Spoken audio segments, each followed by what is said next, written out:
इसमें शुरू कर रहे हैं श्रेणी एलसीआर परिपथ, जो कि अपन ने एलसीआर जो श्रेणीक्रम परिपथ पढ़ा था उसमें 3 केस अपन ने पढ़े थे कि एक बार तो we note L is greater than we note C था, एक बार we note L is less than we note C था, और एक बार we note L is equal to we note C था। तो जो थर्ड केस था वहां अपन ने केवल उसको इंट्रोड्यूस किया था, यहां उसको अपन डिटेल से पढ़ रहे हैं और इसको इस नाम से अपन पढ़ रहे हैं श्रेणी एलसीआर परिपथ या श्रेणी क्रम अनुनादी परिपथ। श्रेणी एलसीआर परिपथ है उसको किस रूप से पढ़ेंगे अपन? अनुनादी परिपथ के रूप में। तो देखिए एलसीआर श्रेणी अनुनादी परिपथ, ये परिपथ है क्या, इसकी क्या विशेषताएं हैं, इनकी अपन इसमें अब चर्चाएं करेंगे। तो देखिए अपन ने क्या जानते हैं, इस फॉर्मूले को देखिए आप, प्रेरणिक प्रतिघात एक्सएल इज इक्वल टू होता है omega L, XL is equal to omega L, ये अपन ने पढ़ा हुआ है प्रेरणिक प्रतिघात। इसी तरह से अपना धारितीय प्रतिघात, इसको आगे यो भी लिख सकते हैं, ओमेगा का मीन्स था 2 पाई एफ एल, और X C is equal to होता है 1 अपॉन में ओमेगा सी, यानी 1 अपॉन में 2 पाई एफ सी। इन दोनों फॉर्मूलों से अगर अपन एक चीज देखें, उसको अगर अपन टेली करके देखें तो क्या पाएंगे, अगर आवृत्ति का मान अपन बढ़ाते हैं, अगर फ्रीक्वेंसी की वैल्यू अगर अपन बढ़ाते हैं, यानी आवृत्ति के मान में वृद्धि करते हैं एफ के में, तो देखिए एक्सएल का मान बढ़ता है लेकिन एक्ससी का मान घटता है, क्योंकि यहां आवृत्ति बढ़ेगी तो एक्सएल का मान बढ़ेगा, आवृत्ति बढ़ेगी तो एक्ससी का मान घटेगा।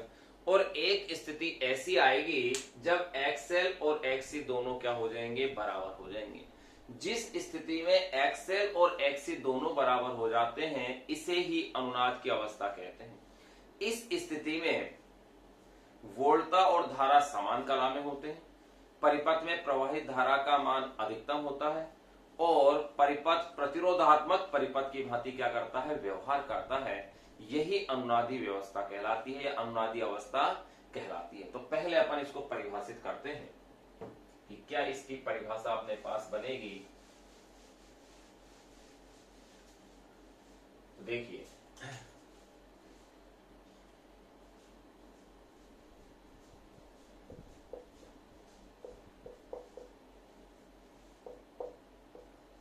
आवृत्ति के मान में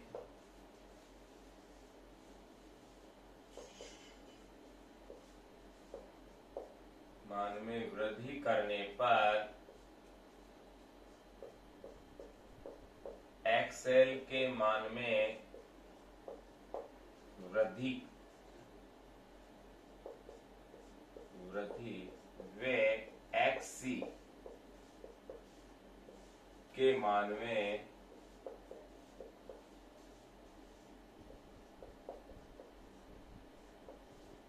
कमी होती है। आवृत्ति के मान में वृद्धि करने पर एक्सएल के मान में वृद्धि व एक्ससी के मान में कमी होती है, और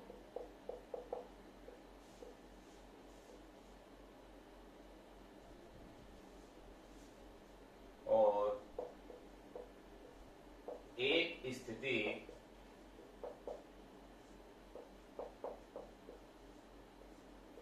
ऐसी आती है जब XL is equal to XC हो जाता है, और एक स्थिति ऐसी आती है जब XL is equal to XC हो जाता है। इसे ही एलसीआर श्रेणी क्रम, इसे ही एलसीआर श्रेणी क्रम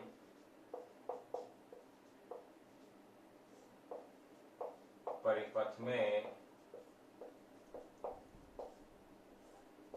अनुनादी अवस्था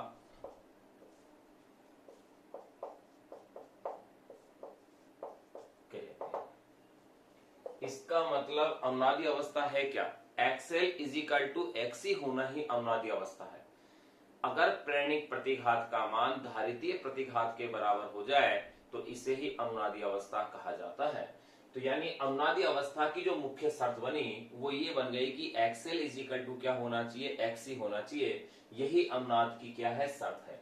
तो मैंने ये लिखा, आवृत्ति के मान में वृद्धि करने पर एक्सएल के मान में वृद्धि और एक्सी के मान में कमी होती है, और एक स्थिति ऐसी आती है जब XL is equal to XC हो जाता है। इसे ही एलसीआर श्रेणीक्रम परिपथ में अनुनादी अवस्था कहते हैं। तो ये तो अपने पास हुई इसकी परिभाषा। अब देखिए, अब अपन इसमें अनुनादी आवृत्ति का मान ज्ञात करें तो वो कैसे ज्ञात होगा वो देखिएगा। XL is equal to XC, XL is equal to क्या है? एक्सी है। तो देखो अनुनाद की ये शर्त बन गई है, अनुनाद की शर्त से XL is equal to XC. अब देखिए आप इसे फॉर्मूला निकालेंगे तो एक्सएल की वैल्यू क्या होती है? ओमेगा एल होती है, और एक्सी होती है 1 अपॉन में ओमेगा सी। अब ध्यान देने की बात क्या है, ये अनुनाद की स्थिति है। ये स्थिति कैसी है? अनुनाद की। और अपन जानते हैं अनुनाद की स्थिति में जो आवृत्ति होगी उस आवृत्ति को कहा जाएगा अनुनादी आवृत्ति। इसीलिए मैं इसे इसके साथ यहां आर लगा देता हूं। आर का मतलब रेजोनेंस, ओमेगा आर। तो यहां लिख देंगे, यहां omega R is equal to अनुनादी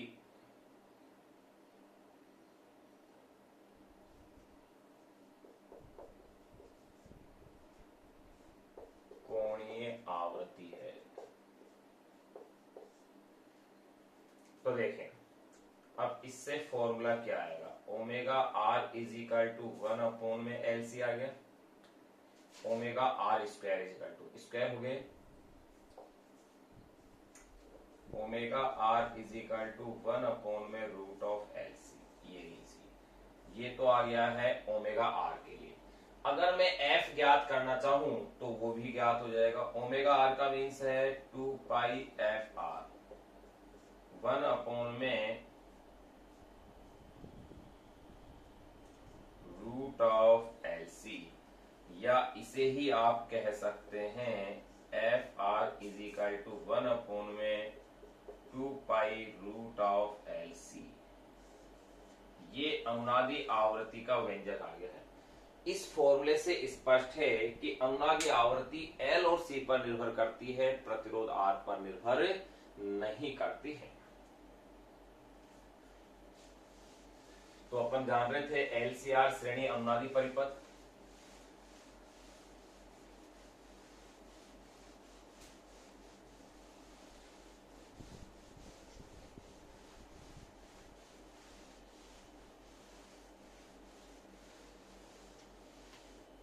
तो देखें अनुनादी आवृत्ति का जो फॉर्मूला आपके पास आया है इससे क्या स्पष्ट हो रहा है। तो देखें अनुनादी आवृत्ति के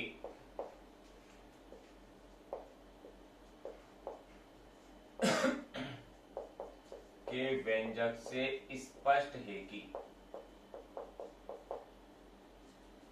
अनुनादी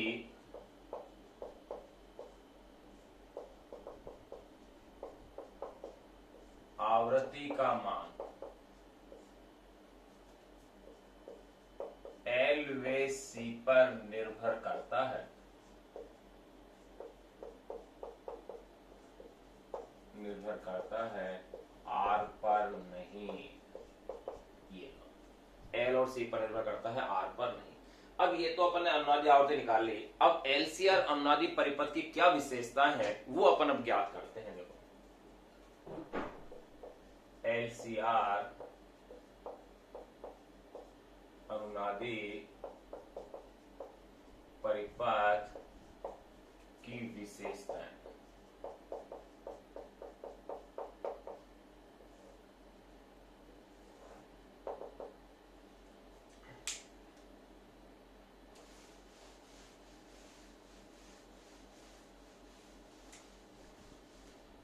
देखो एलसीआर अनुनादी परिपथ की विशेषताओं की अगर अपन बात करें तो ये सारी विशेषताएं इसकी जो शर्त है इसी के आधार पर निकालते हैं, और शर्त अपन ने जान ली है एक्सएल इज इक्वल टू क्या है, एक्सी है।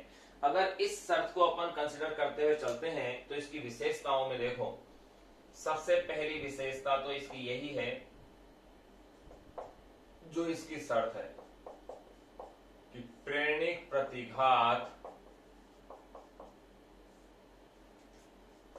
एक्सएल धारितीय प्रतिघात एक्सी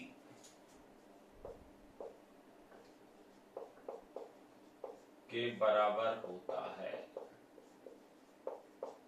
प्रेरणिक प्रतिघात एक्सएल धारितीय प्रतिघात एक्सी के बराबर होता है, अर्थात एक्सएल बराबर होता है एक्सी। नंबर सेकंड अगर मैं विशेषता की इसकी अगर बात करूं तो देखिए अगर एक्सएल बराबर एक्सी है तो नंबर सेकंड में बात करता हूं इसकी प्रतिबाधा की कि इसके लिए प्रतिबाधा कितनी आती है। तो देखो प्रतिबाधा का फॉर्मूला ये था, Z is equal to root of R square plus XL minus XC का होल स्क्वायर। ध्यान रहे अनुनादी अवस्था के लिए फेजर आरेख अपन खींच चुके हैं। जब अपन ने एलसीआर परिपथ के जो तीनों केस पढ़े थे, थर्ड केस के अंदर अपन ने इसके फेजर आरेख की विवेचना कर ली थी। प्रतिबाधा इस फॉर्मूले से है, अपन क्या जानते हैं अनुनाद की शर्त के अनुसार एक्सएल इज इक्वल टू क्या है, एक्सी। भाई मेन तो यही है इसमें। अगर XL is equal to XC है तो देखिए जेड इज इक्वल टू क्या हो गया, आर आ गया। यानी कि अनुनादी अवस्था में प्रतिबाधा का मान न्यूनतम होता है जो कि परिपथ के प्रतिरोध के तुल्य होता है। अतः अनुनादी अवस्था में प्रतिबाधा का मान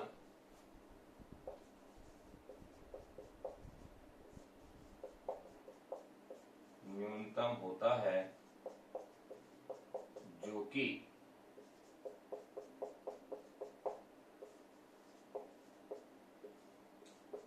प्रतिरोध के तुल्य होता है। ये लीजिए, अर्थात Z minimum is equal to क्या है, आर है। प्रतिबाधा का न्यूनतम मान जो है वो प्रतिरोध आर के इक्वल होता है।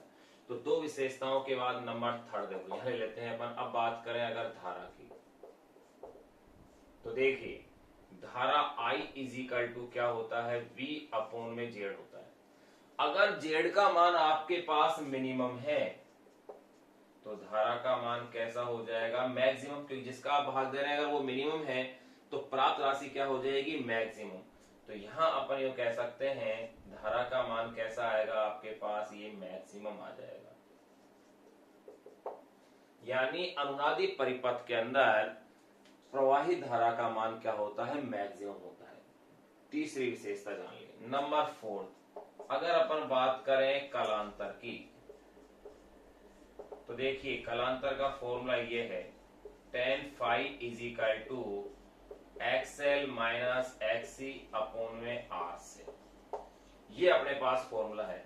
और अनुनाद की शर्त क्या कहती है कि एक्सएल और एक्सी दोनों क्या हैं, बराबर हैं। अर्थात tan phi is equal to 0 upon में आर इज इक्वल टू 0, तो फाई इज इक्वल टू भी क्या हो गया, 0। यानी एलसीआर अनुनादी परिपथ में धारा और वोल्टता के मध्य कलांतर शून्य होता है। यानी कि इसका जो व्यवहार होता है शुद्ध प्रतिरोधात्मक परिपथ की भांति होता है।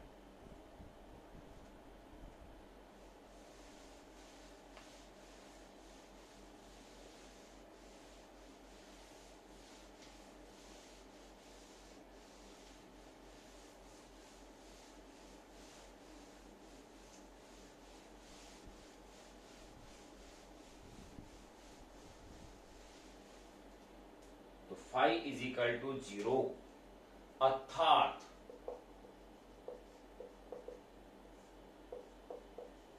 एलसीआर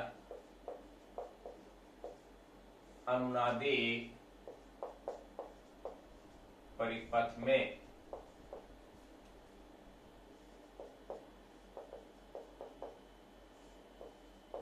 वोल्टता व धारा के मध्य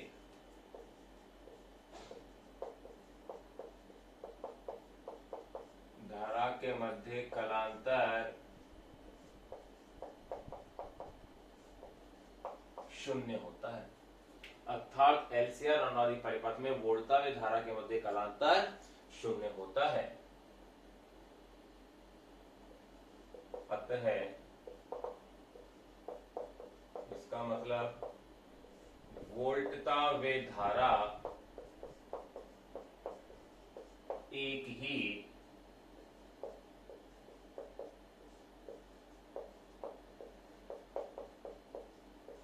कला में होते हैं।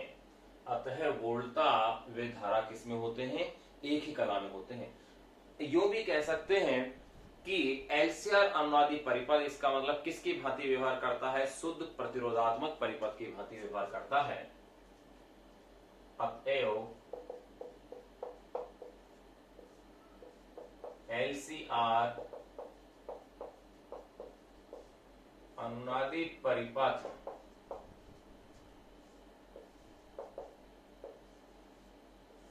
शुद्ध प्रतिरोधात्मक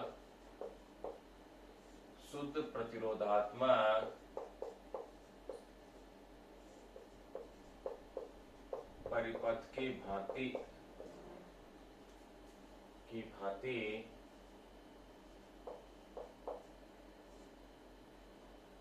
व्यवहार करता है। ये लीजिए, अपन ने इसकी 4 विशेषता जानी, 5वीं और जान लेते हैं, और वो है शक्ति गुणांक, पावर फैक्टर। देखिए, शक्ति गुणांक या पावर फैक्टर होता क्या है? कालांतर की जो कोज्या होती है, यानी जो कोस है, कोस फाई होगा, उसे कहा जाता है शक्ति गुणांक, जिसके बारे में अपन शक्ति के टॉपिक में इसी चैप्टर में आगे पढ़ेंगे।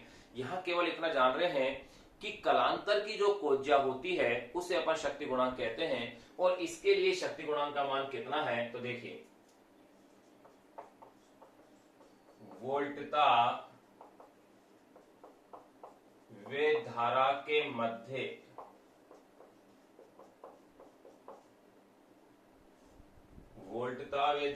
मध्य कालांतर फाई की कोज्या यानी कि कोस फाई को ही शक्ति गुणांक कहते हैं। अतः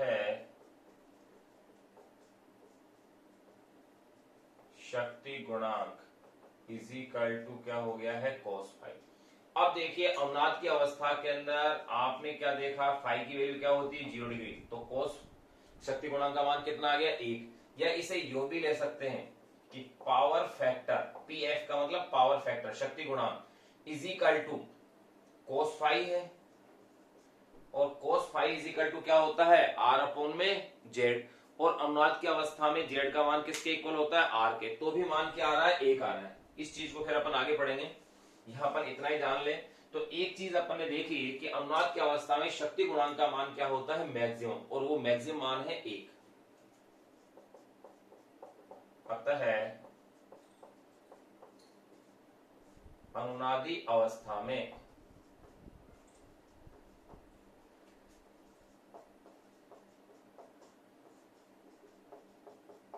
शक्ति गुणांक का मान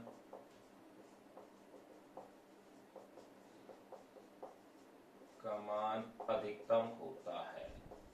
ये अपन ने अनुनाद की कुछ विशेषताओं की अपन ने चर्चा कर ली है, या कुछ विशेषताओं को अपन ने जान लिया है। क्या क्या विशेषता जानिए कि अनुनाद की अवस्था में एक्सएल इजिकल टू एक्सी होता है, नंबर फर्स्ट। नंबर सेकंड, अपन ने इसके अंदर ये जान लिया कि अनुनादी आवृत्ति का व्यंजक तो फिर निकाल लिया। फिर नंबर सेकंड अपन ने देखा कि प्रतिबाधा का मान न्यूनतम होता है, धारा का मान अधिकतम होता है, कालांतर का मान 0 होता है।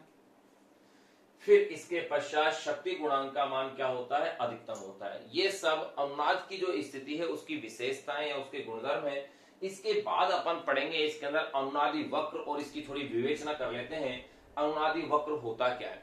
देखो, अगर अपन धारा और आवर्ती के मध्य ग्राफ खींचे, धारा और आवर्ती के मध्य ग्राफ खींचें या प्रतिबाधा और आवर्ती के मध्य ग्राफ खींचें, तो इन ग्राफों को कहा जाता है अनुनादी वक्र। इन वक्रों से क्या निष्कर्ष प्राप्त होते हैं, इनकी अपन विवेचना करते हैं। उसके बाद आंकिक प्रश्नों को अपन सोल्व करेंगे जो कि एलसीआर परिपथ पर आधारित है और अनुनादी आवर्ती पर आधारित है।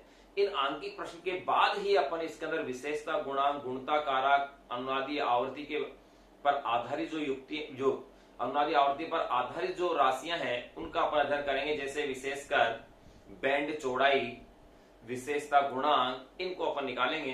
लेकिन उससे पहले अपन जो टॉपिक अपन पढ़ेंगे वो है अनुनादी वक्र और उसकी अपन विवेचना कर लेते हैं।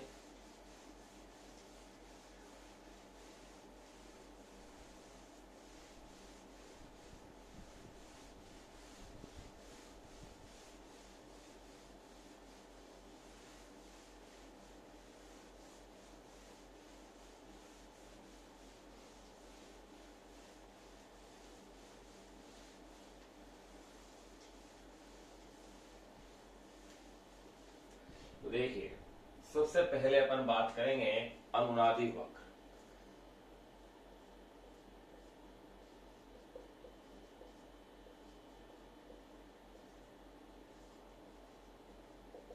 अनुनादी वक्र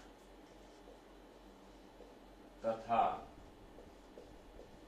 उसकी विवेचना।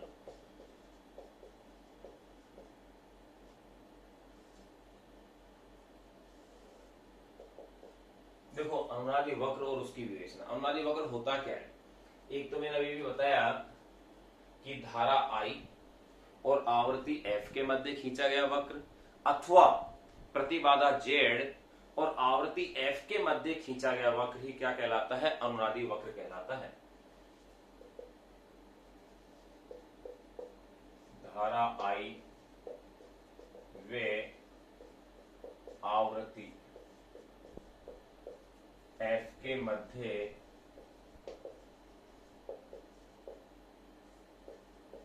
खींचा गया वक्र अथवा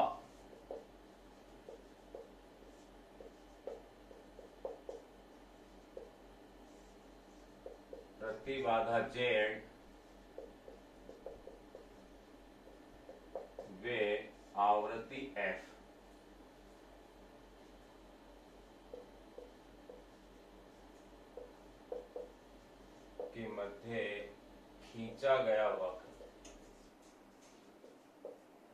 के मध्य खींचा गया वक्र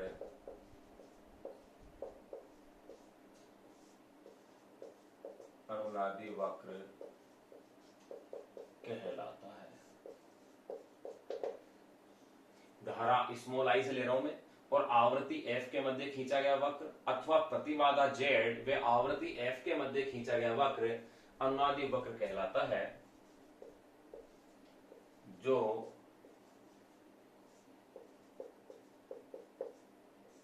निम्न प्रकार का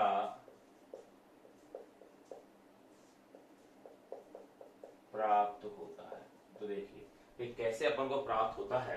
अगर धारा और आवृत्ति के मध्य अगर अपन ग्राफ खींचें तो ये ग्राफ इस तरह से आता है। इस एक्सिस पर आवृत्ति F को लिया है, इस एक्सिस पर आपने धारा I को लिया है। तो इसमें अपन क्या देखते हैं कि शुरू में जब अपन आवृत्ति के मान में वृद्धि करते हैं, आवृत्ति के मान में वृद्धि करने पर धारा के मान में भी क्या होती है? वृद्धि होती है। और बढ़ते बढ़ते आवृत्ति के मान में और वृद्धि करने पर आवृत्ति के एक निश्चित मान, जिसे अपन अनुनादी आवृत्ति कहते हैं, वहां पर धारा का मान मैक्सिमम हो जाता है। इसके पश्चात आवृत्ति के मान को और बढ़ाने पर धारा के मान में कमी होना प्रारंभ हो जाती है, यानी कि ये वक्र अपने पास इस तरह से प्राप्त होता है। इस तरह से ये वक्र आता है। तो देखिए, इस वक्र के अंदर जहां धारा का मान मैक्सिमम आया है, ये आवृत्ति होती है अनुनादी आवृत्ति FR, रेजोनेंस फ्रीक्वेंसी। और यहां धारा का अधिकतम मान मैंने ले लिया क्या है, आई नोट। धारा का अधिकतम मान क्या है, ये आई नोट है। इस वक्र के अंदर अपन को दो ऐसे बिंदु प्राप्त होते हैं,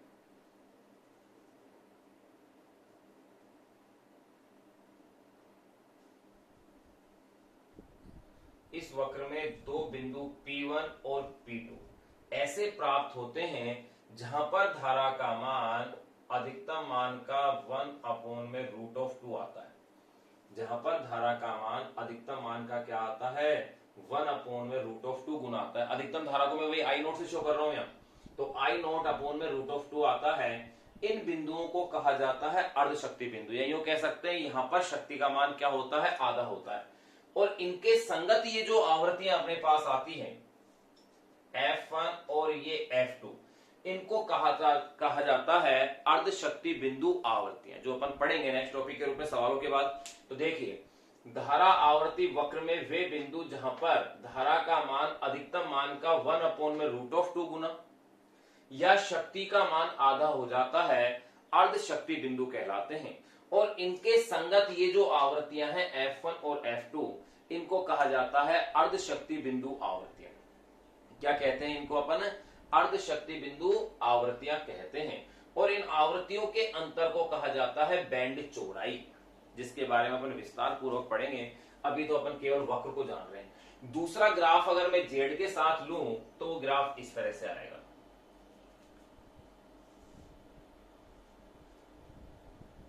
अगर मैं इस अक्ष पर आवृत्ति F को ले रहा हूं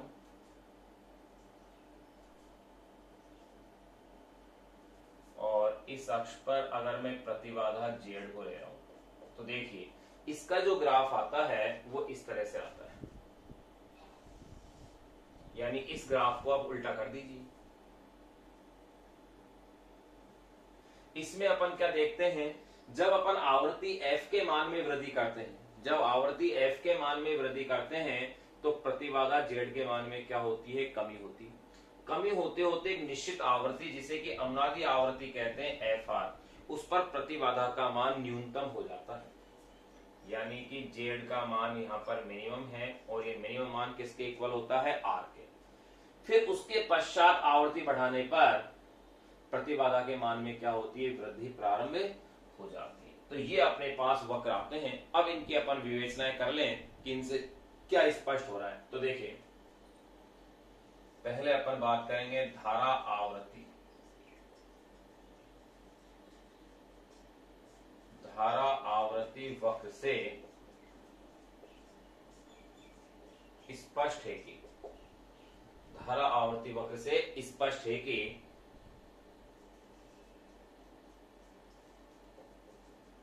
धारा के मान में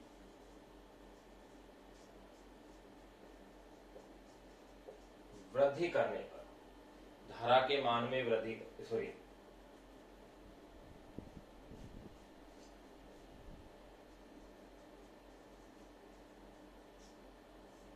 आवृत्ति के मान में वृद्धि करने पर,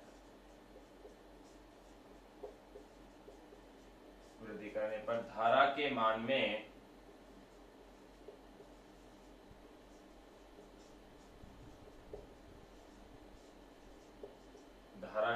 वृद्धि होती है। आवृत्ति के मान में वृद्धि करने पर धारा के मान में वृद्धि होती है। एवं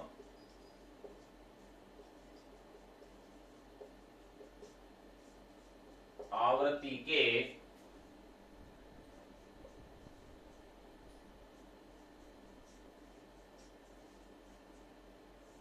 एक निश्चित मान,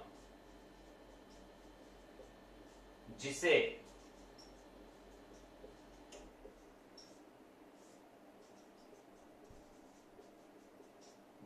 अनुनादी आवृत्ति यानी कि FR कहते हैं, पर धारा का मान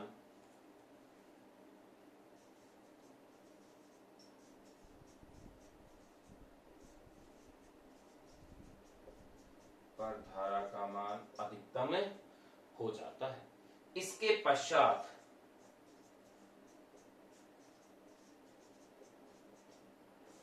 किसके पश्चात? अनुनादी आवृत्ति के पश्चात। इसके पश्चात आवृत्ति को और बढ़ाने पर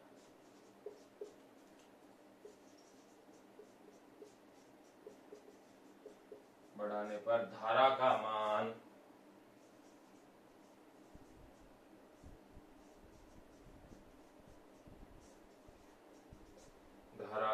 घटने लगता है।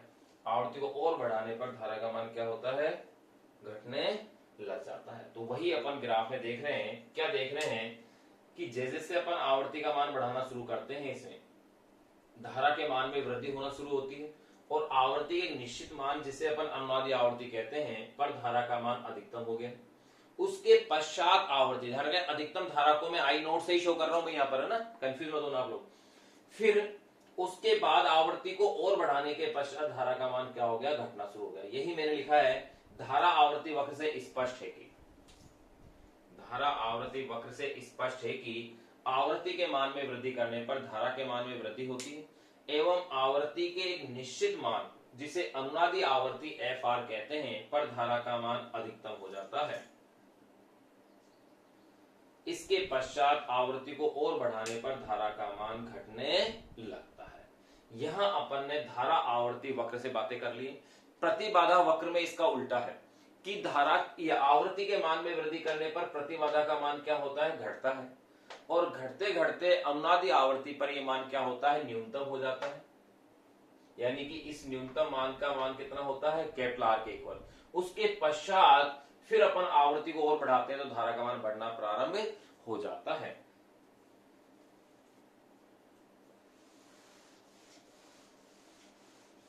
तो देखो, धारा और आवृत्ति में ग्राफ खींचे तो इसे भी अनुनादी वक्र कहा जाता है और अगर अपन प्रतिबाधा और आवृत्ति में ग्राफ खींचते हैं तो इसे भी अनुनादी वक्र कहा जाता है। दोनों ही अनुनादी वक्र हैं और अपनी बुक में दोनों ही दे रखे हैं, इसलिए अपन ने दोनों की ही बातें इसके अंदर कर ली है। अब आगे देखो, नेक्स्ट पॉइंट क्या अपने पास बनता है? प्रतिबाधा आवृत्ति वक्र से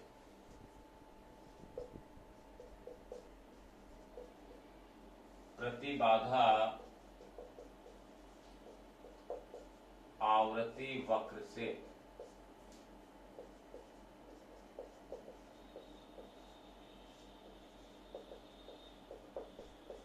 स्पष्ट है कि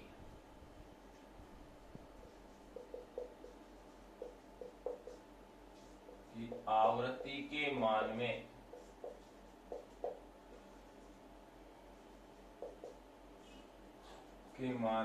वृद्धि करने पर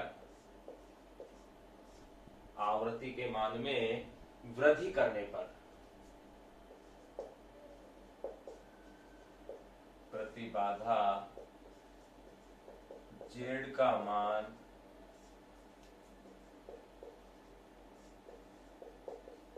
कम होता है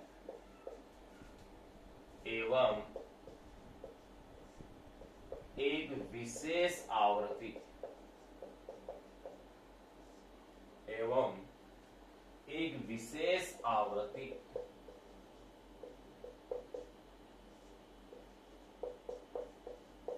जिसे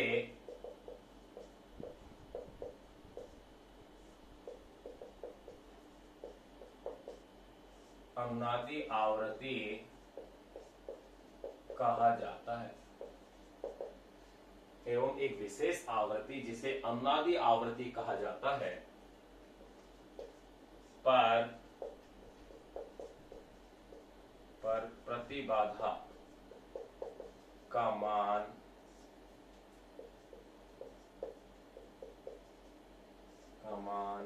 न्यूनतम हो जाता है। प्रतिबाधा का मान न्यूनतम हो जाता है। कितना हो जाता है कि Z minimum is equal to क्या है? R। प्रतिबाधा का मान न्यूनतम हो जाता है। इसके पश्चात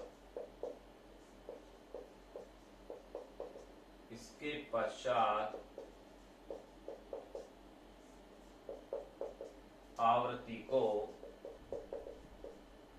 और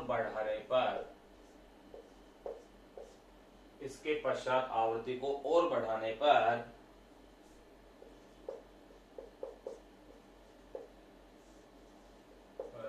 प्रतिबाधा का मान भी बढ़ने लगता है।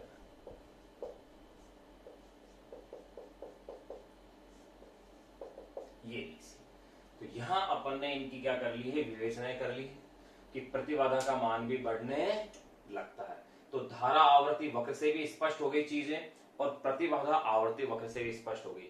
एक चीज और देखिए कि जो प्रेरणिक प्रतिघात जो एलसीआर परिपथ है में केवल कैपिटल आर ही एक ऐसी राशि है जिसका मान आवर्ती पर निर्भर नहीं करता है। नहीं तो प्रतिबाधा का मान भी आवर्ती पर निर्भर कर रहा है, धारा का मान भी आवर्ती के साथ परिवर्तित हो रहा है, एक्सएल भी परिवर्तित होता है, एक्ससी भी परिवर्तित होता है, परंतु प्रतिरोध जो है वो आवर्ती पर निर्भर नहीं करता है। इस पॉइंट को भी अपन नोट कर लेते हैं।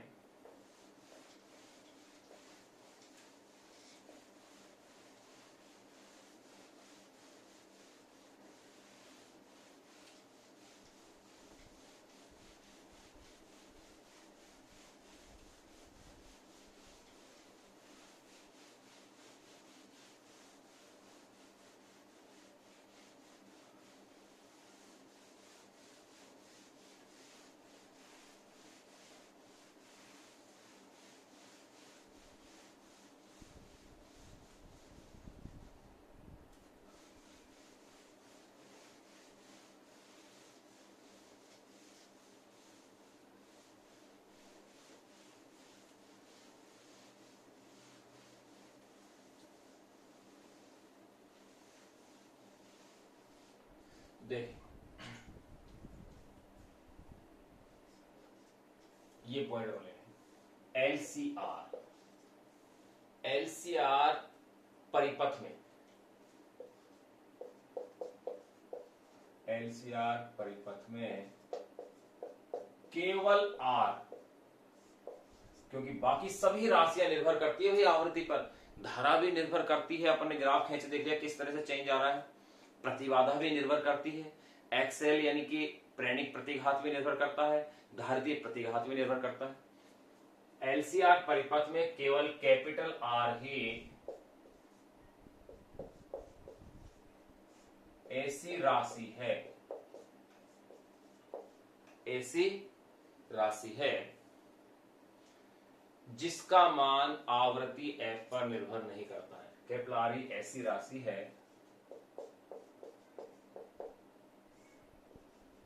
जिसका मान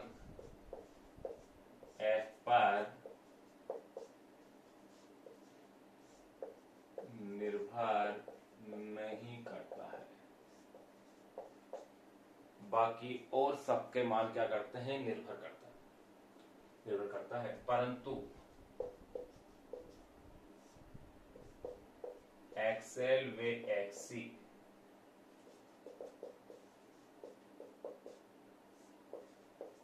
आवृत्ति पर निम्न प्रकार निर्भर करते हैं। देखिए कैसे, ये वैसे निर्भरता अपन देख चुके हैं। यहां अगर मैं आवृत्ति एफ को ले रहा हूं, यहां मैं ले रहा हूं एक्सएल व एक्ससी को, तो देखो एक्सएल का फॉर्मूला था XL is equal to omega L, यानी कि आवृत्ति बढ़ेगी तो एक्सएल का मान समानुपाती रूप से बढ़ेगा। तो इसके लिए जो ग्राफ आता है वो इस तरह से आता है, ये एक्सएल का था, और एक्ससी इज इक्वल टू 1 में ओमेगा सी, ये ग्राफ अपन पहले भी खींच चुके हैं। तो 1 में ओमेगा सी, यानी इसके लिए जो ग्राफ आएगा वो इस तरह से आएगा। यहां इस तरह से अपने पास वक्र आ रहा था।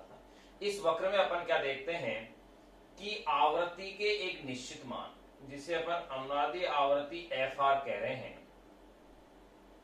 इस पर एक्सएल और एक्ससी दोनों क्या आ रहे हैं, बराबर आ रहे हैं। यह भी एक क्वेश्चन आया था 2020 के अंदर, इसी तरह का ग्राफ पूछा था, जिसमें देखा था कि अनुनाद की अवस्था को व्यक्त करने वाला बिंदु कौन सा होगा। जहां पर एक्सएल और एक्ससी दोनों बराबर आ रहे हैं, अनुनादी आवर्ती की स्थिति आ रही है, ये वाली स्थिति उन्होंने पूछी थी इस क्वेश्चन में। 1 नंबर का छोटा क्वेश्चन था, सिंपल, अपनी बुक में भी है इस टाइप का क्वेश्चन, एक ऑब्जेक्टिव में देखा। अब देखिएगा, यहां अगर अनुनादी आवर्ती से कम की आवर्ती है, यानी कि एफ इज लेस देन क्या है, एफ आर। ये वाला जो सीन है यहाँ, ये परिपथ होता है धारितीय, और इसके बाद का ये जो भाग है, यानी कि एफ इज ग्रेटर देन क्या है, एफ आर, तो ये होता है प्रेरणिक, या यूं कह सकते हैं प्रेरकत्वीय परिपथ होता है। यानी मैंने क्या लिखा है, एलसीआर परिपथ में केवल कैपिटल आर ही ऐसी राशि है जिसका मान एफ पर निर्भर नहीं करता है, परंतु एक्सएल और एक्ससी आवर्ती पर निर्भर करते हैं। ये अपने ग्राफ खींच लिया। और यहां देखो, यहां मैं लिख देता हूं कि F is less than F R पर एलसीआर परिपथ,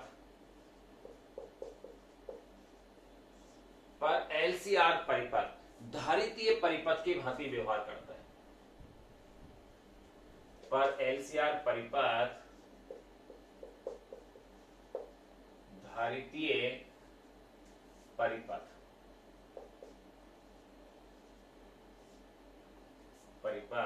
की भांति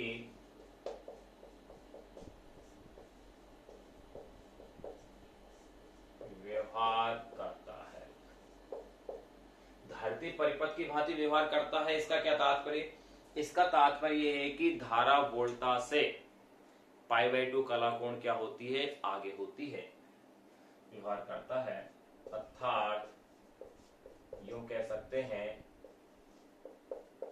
धारा वोल्टा से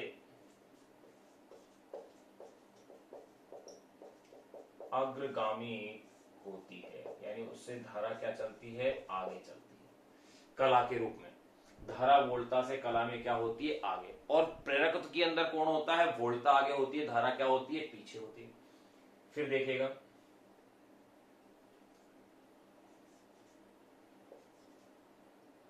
F is equal to F R पर, F is equal to F R पर परिपथ कैसा होता है, अनुनादी। और अनुनादी परिपथ में इसका व्यवहार होता है शुद्ध प्रतिरोधात्मक प्रतिरोध की भांति।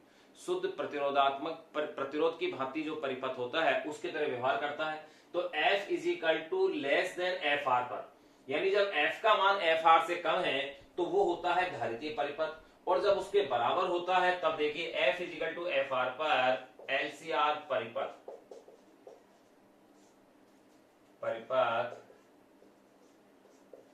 शुद्ध प्रतिरोधात्मक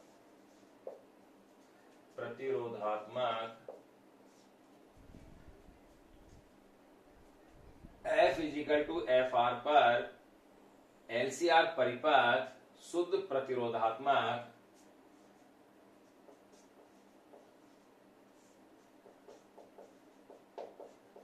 परिपथ की भांति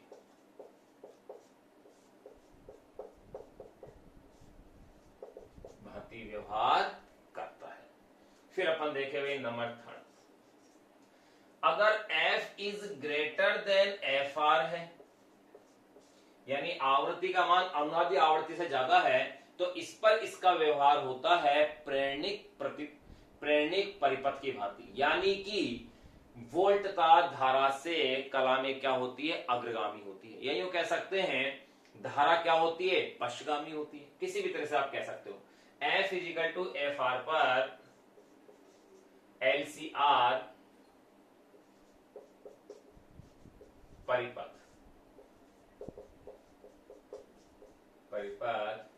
प्रेरणिक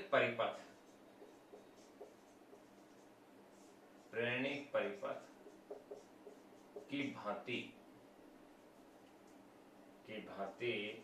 व्यवहार करता है। इसका मतलब क्या है, अर्थात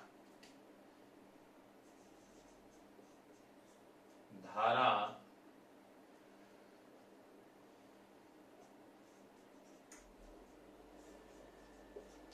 वोल्टा से पश्चगामी होती है। तो ये लीजिए, तो यहां अपन ने जो अनुनादी जो एलसीआर परिपथ था उसकी विशेषताएं जान ली। फिर उसके बाद अपन ने अनुनादि वक्र खींचे और अनुनादि वक्रों की भी विवेचनाएं कर ली हैं, जिसमें अपन ने पहले विवेचना करी थी धारा आवर्ती वक्र की। उसमें क्या क्या कॉन्सेप्ट देख लिए थे आपने? देख लिया था कि जब अपन धारा के मान में वृद्धि कर रहे थे, सॉरी आवर्ती के मान में वृद्धि कर रहे थे, तो धारा के मान में भी वृद्धि हो रही थी और अनुनादि आवर्ती पर मैक्सिमम मान अपन को धारा का प्राप्त हुआ था। इसके बाद जब अपन आवर्ती के मान में और वृद्धि कर रहे थे, तो अनुनादि आवर्ती के बाद धारा के मान में क्या शुरू हो गई? कमी शुरू हो गई। लेकिन प्रतिबाधा में इसका उल्टा चल रहा था। आवर्ती के मान में वृद्धि करने पर प्रतिबाधा का मान घट रहा था और अनुनादि आवर्ती पर प्रतिबाधा का मान न्यूनतम आ गया था। इसके पश्चात आवर्ती को बढ़ाने पर प्रतिबाधा के मान में वृद्धि प्रारंभ हो गई थी। फिर इसके बाद अपन ने आवृत्ति का ग्राफ खींचा एक्सएल और एक्सी के साथ, जहां अपन ने क्या देखा कि जब आवृत्ति अनुनादि आवर्ती के बराबर है, यानी एक्सएल और एक्सी बराबर है, तब परिपथ का व्यवहार शुद्ध प्रतिरोधात्मक परिपथ की भांति था, और जब f is less than F are है तो धारितीय परिपथ की भांति था, और f is greater then F are होने पर ये प्रेरणिक परिपथ की भांति क्या कर रहा था? व्यवहार। तो यही अपन ने लिखा है, एलसीआर परिपथ में केवल कैपिटल आर ही ऐसी राशि है जिसका मान f पर निर्भर नहीं करता है, परंतु एक्सएल और एक्सी आवर्ती पर निम्न प्रकार निर्भर करते हैं। कैसे निर्भर करते थे? f is less than F R पर एलसीआर परिपथ धारितीय परिपथ की भांति व्यवहार करता है, अर्थात धारा वोल्टा से क्या होती है? अग्रगामी होती है, धारा आगे होती है। जो शुद्ध धारितीय परिपथ होता है उसके लिए बात करें, और F is equal to F R पर एलसीआर परिपथ शुद्ध प्रतिरोधात्मक परिपथ की भांति व्यवहार करता है, अर्थात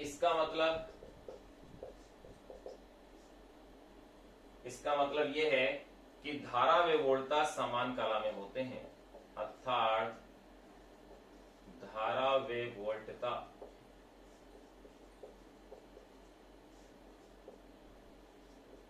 समान कला में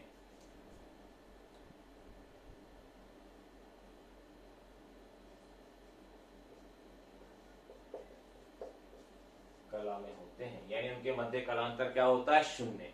जबकि f is greater then F R पर एलसीआर परिपथ प्रेरणिक परिपथ की भांति व्यवहार करता है, अर्थात धारा वोल्टा से क्या होती है? पश्चगामी। इसमें अग्रगामी थी, इसमें साथ साथ है, और इसमें कैसी है? पश्चगामी। अब अपन इन पर आधारित आंकिक प्रश्नों को हल करते हैं, जो अपनी बुक के क्वेश्चन है।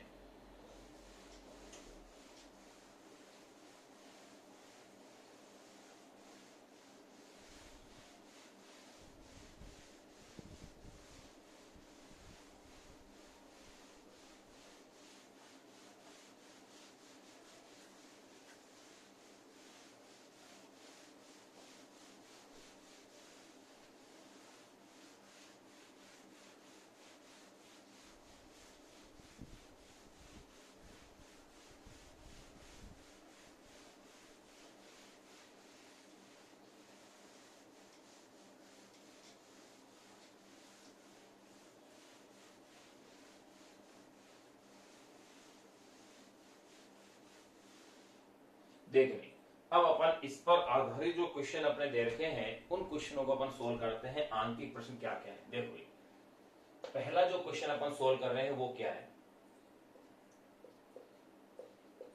10 ओम। देखो, अपन ने जो एलसीआर परिपथ पढ़ा है वो केवल शुद्ध जो आर पढ़ा है, शुद्ध एल पढ़ा है, शुद्ध सी पढ़ा है, एल और आर पढ़ा है, सी और आर परिपथ पढ़ा है, और एलसीआर पढ़ा है, और अनुनादि परिपथ पढ़ा है। इन पॉइंटों पर आधारित, इन बिंदुओं पर आधारित जो अपने आंकिक प्रश्न हैं उनको अपन अब सोल्व कर रहे हैं। इन क्वेश्चनों को सोल्व होने के बाद फिर इसके आगे का टॉपिक है विशेषता गुणांक, गुणता कारक, जिसे अपन गुणता कारक भी कहते हैं, बैंड चौड़ाई है, उसके बारे में अपन चर्चाएं करेंगे। तो देखिए क्वेश्चन क्या है। पहला, 10 ओम का एक प्रतिरोध, 10 ओम का एक प्रतिरोध, यानी कि प्रतिरोध का मान 10 ओम दिया हुआ है, तथा 10 मिली हेनरी का एक प्रेरकत्व, तथा 10 मिली हेनरी का एक प्रेरकत्व, 10 ओम का एक प्रतिरोध तथा 10 मिली हेनरी का एक प्रेरकत्व श्रेणी क्रम में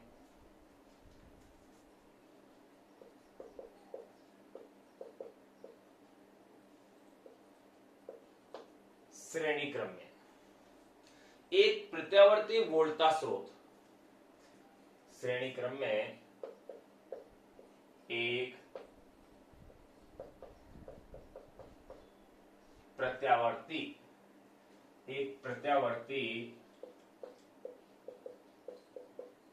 वोल्टता स्रोत V इजिकल टू, ये आपको वैल्यूज दी हुई है, V is equal to 100 cos, V is equal to 100 cos 100t volt से जुड़ा है, ये अपन को मान दे दिया।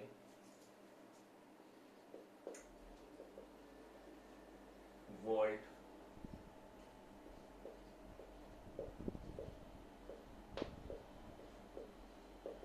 से जुड़ा है, इससे अपन ने इसको जोड़ा है। परिपथ में प्रवाहित धारा और वोल्टता के मध्य कालांतर ज्ञात कीजिए, इजी क्वेश्चन है। परिपथ में प्रवाहित धारा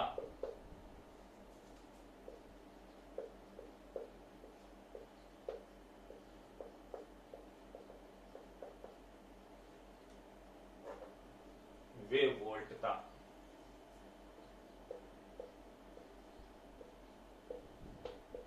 के मध्य कालांतर ज्ञात कीजिए, ये क्वेश्चन है जो अपन को सोल्व करना है। अब देखिए, सबसे पहले आप डाटा पूरे लिखिए। 10 ओम का एक प्रतिरोध R is equal to 10 ohm, 10 milli henry का एक प्रेरक L is equal to 10 milli Henry,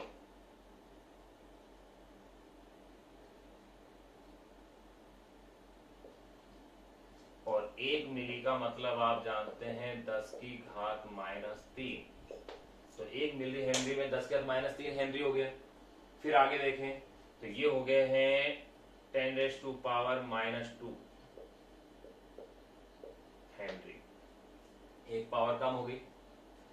फिर क्या कह रहे हैं, स्रोत से जोड़ा है V इजिकल टू, अगर मैं इसे कंपेयर करूं तो मेरे पास इक्वेशन क्या होती है, V इजिकल टू 100, गौर करना, V is equal to 100 cos 100 omega T, तो ये ओमेगा टी है पूरा वही 100 ओमेगा टी, तो इससे ओमेगा की वैल्यू आ गई ना मेरे पास, कितनी आ गई है 100 रेडियन प्रति सेकेंड। ये परिपथ में प्रवाहित धारा और वोल्टता के मध्य कालांतर फाई, ये मुझे ज्ञात करना है। अब मुझे फाई का फॉर्मूला पता होना चाहिए जो कि L के रूप में हो, ओमेगा के रूप में हो और R के रूप में हो। तो देखिए, आप क्या जानते हैं कि tan phi is equal to XL upon में R, बिल्कुल यही फॉर्मूला है। तो देखें, XL का मतलब ओमेगा L, अब आप इसमें वैल्यूज पुट कीजिए। ओमेगा की वैल्यू कितनी है 100, L आपके पास है 10⁻², R की वैल्यू कितनी दी है भाई, आपको 10 दी है, ये आपको कितनी दी हुई है 10। एक बार फिर से आप सारी वैल्यूज को गौर कीजिएगा कि आपको कौन कौन सी वैल्यू कितनी कितनी दी गई है। देखो, 10 ओम का एक प्रतिरोध तथा 10 मिली हेनरी का एक प्रेरक श्रेणी क्रम में एक प्रत्यावर्ती वोल्टता स्रोत V is equal to 100 cos 100t volt से जुड़ा है। परिपथ में प्रवाहित धारा और वोल्टता के मध्य कालांतर ज्ञात करना है। R बराबर 10 ओम आपको दे दिया है, L बराबर 10 मिली हेनरी आपको दिया हुआ है। अगर ये 10 मिली हेनरी है तो 10 गुणा 10 की घात -3, यानी कि 10 की घात -2 रह गए, यही हुआ 10 की घात -2, और ओमेगा इज इक्वल टू 100 अपने पास है ये।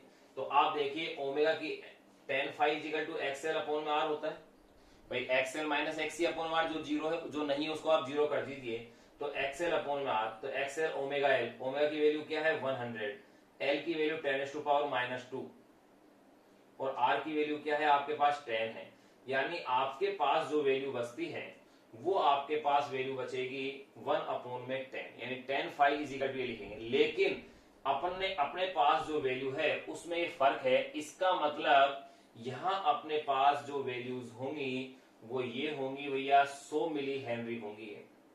कितनी होंगी? 100 मिली हेनरी है। फिर यहां थोड़ा सा आप करेक्शन कर लें कि ये कितना है, 100 मिली हेनरी है। अगर मैं इसे 100 मिली हेनरी कर लेता हूं तब देखिए भाई, अगर मैं इसे 100 मिली हेनरी करता हूं क्वेश्चन के करेक्शन में, तो 100 मिली हेनरी करने का मतलब हो गया है यहां ये वैल्यू मेरे पास चेंज हो जाएगी 100 इंटू 10⁻³ क्योंकि 1 मिली का मतलब 10⁻³ तो ये रह जाएंगे 10⁻⁻1 10⁻⁻1 हेनरी, यानी यहाँ वैल्यू क्या आएंगी 100 मिली हेनरी आएगी, नहीं कि 10 मिली हेनरी। थोड़ा करेक्शन देख लेना आप। अगर ऐसा है तो अब देखिएगा ओमेगा की वैल्यू 100 रख दी है मैंने और इसकी वैल्यू क्या रह जाएगी 10⁻⁻1 रह जाएगी, अपोन में क्या है 10 है। भाई दो करेक्शन संभव है, या तो ये 100 मिली हेनरी हो या फिर ये क्या हो 1 ओम हो, या फिर ये क्या हो यहाँ अपने पास 1 ओम हो, तभी तो संभव होगा ऐसा। अब देखिएगा या तो इसको 100 मिली हेनरी कर लो या फिर इसको क्या कर लो 1 ओम कर लो, तो अपनी बुक वाला आंसर मैच होगा इसका। अब मेरे पास यहां बच गया है 10/10 इज इक्वल टू 1। अगर 10 फाई इज इक्वल टू 1 है, इसका मतलब phi is equal to 45 degree, और आपको मैंने बता रखा है डिग्री को रेडियन में चेंज करने के लिए क्या करेंगे आप इसे 180/पाई से गुणा कर दीजिए।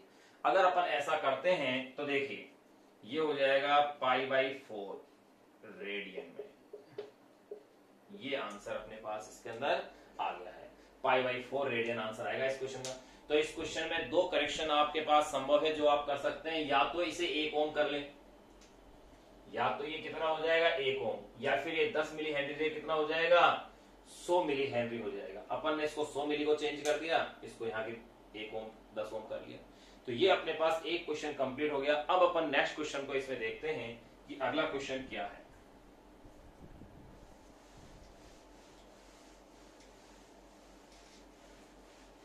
सिंपल और इजी क्वेश्चन था, केवल फॉर्मूला बेस्ड क्वेश्चन था, केवल आपको फॉर्मूले के अंदर वैल्यू पुट करनी थी, बाकी कुछ चेंज नहीं करना था इसके अंदर।